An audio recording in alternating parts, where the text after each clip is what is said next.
working with ambassadors who are going to shepherd them through their lives over the next 2 years so that maybe they don't follow their friends in the gangs and pick up guns and hurt others. And so this is the kind of leadership that I think that we need to rally around because, folks, I don't have to say this, we all know it, by the time the case comes to the district attorney's office, we've lost someone's life. And so prevention is what we need to do. And so I'm really grateful to Pastor Monrose and Reverend Hines, who's now the president of the God Squad, and everyone in this room, and of course Pastor Galbraith for opening up his beautiful church for us to get together to talk about these issues and to let the community know that this is an ongoing promise.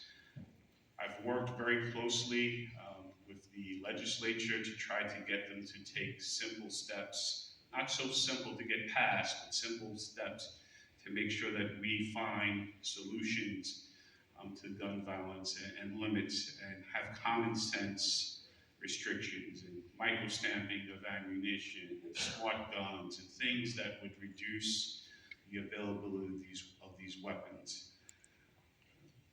It's difficult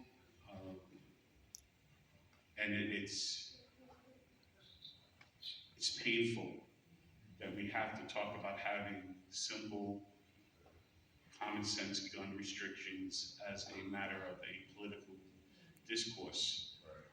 But all of you, when we talk about direct action of survivors, your voices are the most powerful in the room when it comes to talking to the elected officials who control this in terms of common sense gun reform.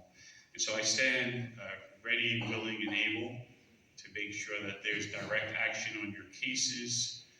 If anyone has a case that has not been solved, taking new looks at this, and we created a cold case squad in Brooklyn who's been able to bring some new cases back based on new DNA evidence and new techniques, and I think that is promising because I understand, really in the most intimate ways about how hard losing a loved one is. Now, for me, it was my brother, but for my parents, it was their child. And, I've said this to very few people. My father never recovered from that.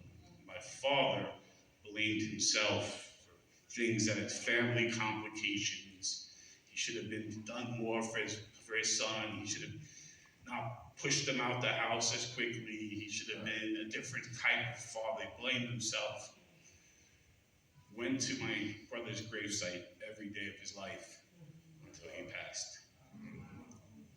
So we know how hard this is. And so to all of you here today who are suffering, I know that time does not necessarily heal, but collective action together so that we don't have other families joining this needlessly, this club as it's been called, is what I'm committed to working on with all of you. So thank all of you for organizing today, and know that sometimes as district attorney, when I ran for office, I never talked about this.